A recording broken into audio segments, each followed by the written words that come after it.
गांव के हर घर के बाहर दियों की जगमगाती रोशनी चमक रही थी। गांव की चौखट पर पितरों के लिए भोग सजाया गया था। ढोल नगाड़ों की आवाज हर तरफ गूंज रही थी। सामने से डोली में बैठी नई नवेली दुल्हन गांव की चौखट पर पहुंचने ही वाली थी, मगर गांव की चौखट पर पहुंचने से पहले ही डोली को नीचे उतार दिया गया और समीर ने हाथ बढ़ाकर अपनी पत्नी प्रेरणा को डोली से नीचे उतारा। समीर की मां ने प्रेरणा के हाथ में आरती की थाली पकड़ाई, जिसमें एक जोत प्रज्वलित थी और भोग के लिए उसमें कुछ मिठाइयां रखी हुई थी। ये लो बहू, इस आरती की थाली से गांव की चौखट पर जाकर पितरों का नाम लेकर आरती करना। आज की रात पितरों का आवाहन करना बहुत जरूरी है। उन्हें भोग चढ़ाना। आज की रात वही तुम्हारी रक्षा करेंगे। मेरी रक्षा करेंगे? किससे मेरी रक्षा करेंगे?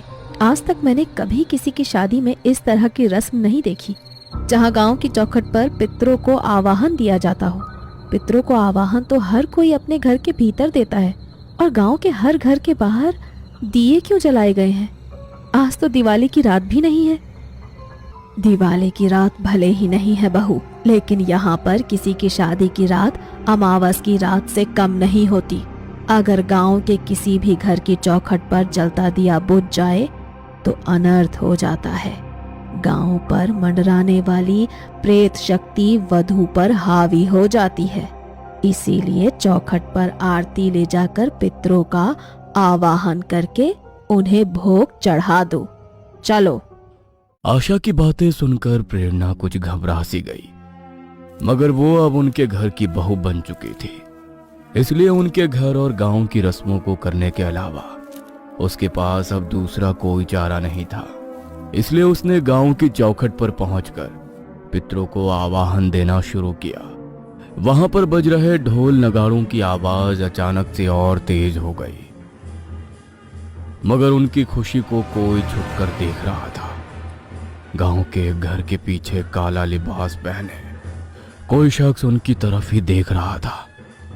जैसे ही प्रेरणा ने आरती करके पितरों का आवाहन करना शुरू किया, तभी काला लिबास पहने वो शख्स गांव के एक घर की ओर बढ़ा और उसने उस घर के बाहर जल रहे दियों को बुझा दिया, और उसी समय आरती की थाली में जल रहा दिया भी बुझ गया।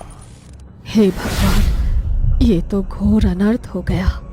आज से पहले तो ऐसा कभी नहीं हुआ कि आरती की थाली में जल रहा दिया इस तरह बुझ जाए। कहीं हमारे पितृ हमसे नाराज तो नहीं हो गए? बहू, तू ठीक तो है ना? बहू, बहू। माँ तुमसे कुछ पूछ रही है प्रेरणा। तुम माँ की बात का जवाब क्यों नहीं दे रही? अरे क्या हो गया है तुम्हें? कुछ बोलो तो सही। जब बार बार सबके बोलने पर भी प्रेरणा ने किसी की बात का जवाब नहीं दिया, तो समीर ने उसके कंधे पर हाथ रखकर उसे सहलाया। प्रेरणा ने उसी समय उसका हाथ अपने कंधे से झटक दिया।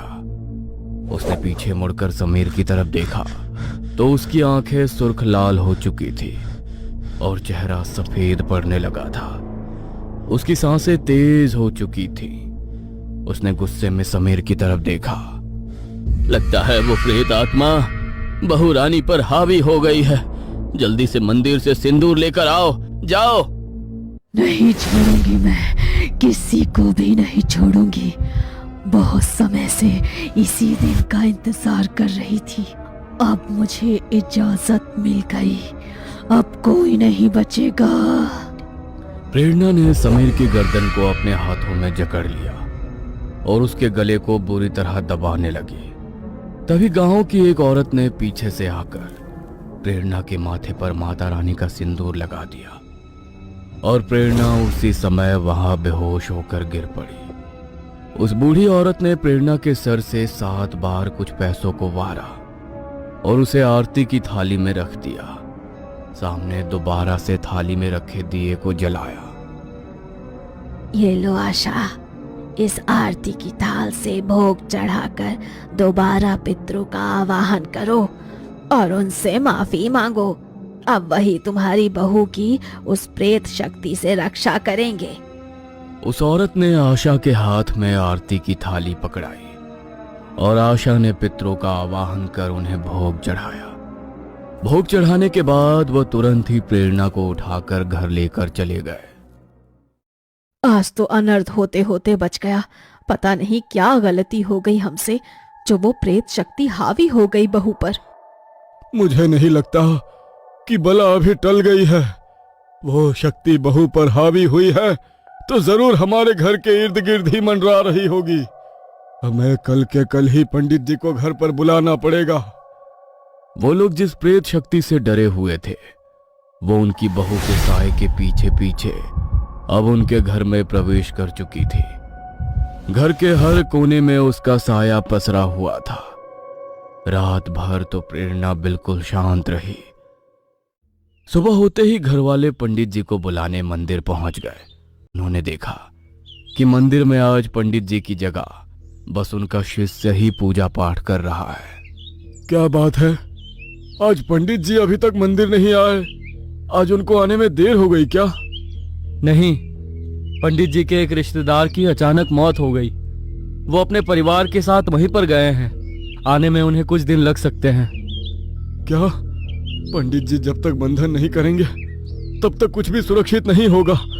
क्या आप हमारे घर का बंधन कर सकते हैं? माफ कीजिएगा, लेकिन मुझे बंधन करना नहीं आता। वो तो पंडित जी कर सकते हैं। तब तक आप घर की चौखट पर माता रानी के सिंदूर का स्वास्तिक बनाकर अपने घर की रक्षा कर लीजिए। मैं अभी अंदर से जाकर सिंदूर लेकर आता हूँ। शिष्य ने मंदिर से विनोद को सिंदूर की शीशी दे दी। विनोद उसे लेकर जब वहां से जा रहा था, तभी काला लिबास पहनी वही औरत मंदिर के पीछे छिपकर उसे देख रही थी।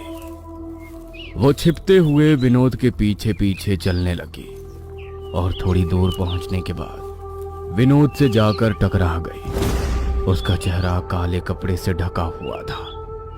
टक्कर लगने के कारण सिंदूर की शीशी विनोद के हाथ से गिर पड़ी और इसी बात का फायदा उठाकर उसने तुरंत मंदिर के सिंदूर की शीशी को दूसरी सिंदूर की शीशी से बदल दिया।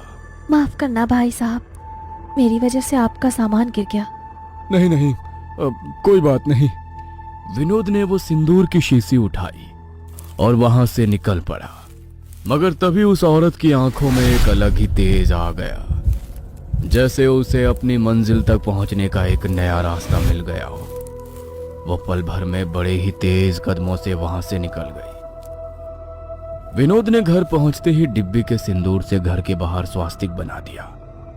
मगर वो नहीं जानता था कि यह मंदिर का सिंदूर नहीं है और अब उसके घर के भीतर उस प्रेत शक्ति को प्रवेश करने से कोई नहीं रोक सकता है। जैसे ही विनोद ने घर के भीतर प्रवेश किया, उसके साथ साथ एक काली परछाई भी घर के अंदर दाखिल हो गई। प्रेरणा बहू, आज तुम्हारी पहली रसोई है। खाने में सबकी पसंद का ही खाना बनाना और मीठे में हलवा जरूर बनाना।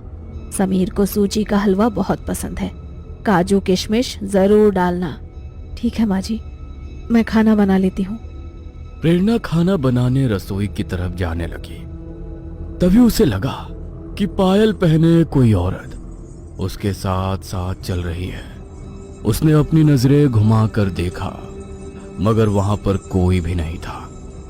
कल रात के हादसे के बाद प्रेरणा पहले ही घबराई हुई थी, मगर उसे अपनी पहली रसोई बनानी थी, इसलिए इस बात को अनदेखा कर वो रसोई में चली गई। वह हलवा बनाते हुए अपने हाथ से करछी चला रही थी। तभी उसके हाथ पर किसी ने अपना खून से सना हाथ रखा और वो सारा खून टपक कर उस हलवे के भीतर गिर गया। इससे पहले कि प्रेरणा चिल्ला पाती, उसकी आवाज उसके गले में ही अटक कर रह गई। उसने जैसे ही मुड़कर देखा तो खून से सनी एक औरत उसके सामने खड़ी थी। उसे देखकर वो बेहद भयानक तरीके से मुस्कुराई और उसके मुंह से टपकता हुआ खून जमीन पर गिरने लगा। प्रेरणा इस हद तक डर चुकी थी कि वो हिल भी नहीं पा रही थी। तभी अचानक उस औरत की भयानक हंसी बिल्कुल गायब हो गई और वो हंसी अब प्रेरणा के चेहरे पर छा गई। वो खाना लेकर टेबल पर गई, मगर उसने किसी की भी थाली में खाना नहीं परोसा। और किसी बूथ की तरह जाकर वहां खड़ी हो गई। अरे क्या हो गया प्रेरणा, तुम खाना क्यों नहीं सर्व कर रही हो? सबको भूख लगी है, खाना दो ना। समीर के इतना कहते ही प्रेरणा आगे बढ़ी और उसने कैसरोल के ढक्कन को उठाया।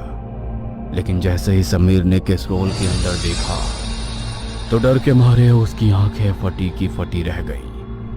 कैसरोल में सूजी का हलवा खून से लथपथ था और प्रेरणा इस हलवे को एक अजीब सी हंसी के साथ उसकी थाली में परोस रही थी। ये तुम क्या कर रही हो प्रेरणा? इस हलवे के अंदर ये खून कहां से आ गया? तुम मेरी थाली में आखिर ये क्या परोस रही हो? किसका खून है ये? प्रेरणा ने भयानक तरह से हंसते हुए समीर की तरफ देखा और उसके मुंह से भी खून रिसकर गिरने लगा। वो अचानक से समीर की तरफ बढ़ी और उसने समीर के बालों को पकड़कर उसके सर को सामने डाइनिंग टेबल पर जोर से दे मारा। समीर के माथे से खून का फवारा फूट पड़ा। तभी आशा भागती हुई वहां आई। ये तू क्या कर रही है बहू? दिमाग तो खराब नहीं हो गया तेरा? देख तो सही कितना खून निकल रहा है समीर के माथे से। हट यहाँ से, देखने दे मुझे। आशा प्रेरणा को धक्का देकर आगे बढ़ने लगी, मगर तभी प्रेरणा ने आशा की गर्दन को अपने दोनों हाथों से पकड़ा और एक ही झटके में उसकी गर्दन को मरोड़ डाला। आशा सीधी निठाल होकर जमीन पर गिर पड़ी। विनोद अंदर कमरे में सिंदूर लेने के लिए दौड़ा। वो जल्दी से सिंदूर लेकर आया और उसने सिंदूर को प्रेरणा की तरफ फेंका, मगर खुद पर सिंदूर पड़ते ही प्रेरणा जोर जोर से हंसने लगी। ये देखकर विनोद के पैरों तले से जमीन खिसक गई। यह कैसे हो सकता है? मंदिर के सिंदूर का इसके ऊपर कोई असर क्यों नहीं हो रहा? मुझे छोड़ दे, जाने दे मुझे। तुझे जाने दूं? तुम तीनों को चुन चुन कर मारूंगी और जब तक तुम तीनों मेरी आंखों के सामने अपना दम नहीं तोड़ देते मैं मुक्त नहीं हो पाऊंगी। क्या? हम तीनों को मारने से भला तेरी मुक्ति कैसे होगी? हमने तेरा क्या बिगाड़ा है? हमसे जो भी भूल चूक हो गई है हमें माफ कर दे। माफ कर दो? तुम लोगों को माफ कर दो? भूल गया तुम तीनों ने क्या किया था मेरे साथ, गंगा के साथ। गंगा? हाँ गंगा, और ये गंगा अब अपना बदला लेकर ही जाएगी। इतना कहते ही प्रेरणा ने विनोद के गले को कसकर पकड़ लिया और उसकी आंखों में वो सारी धुंधली यादें सामने आने लगी, जिसके कारण उन लोगों के साथ ये सब हो रहा था।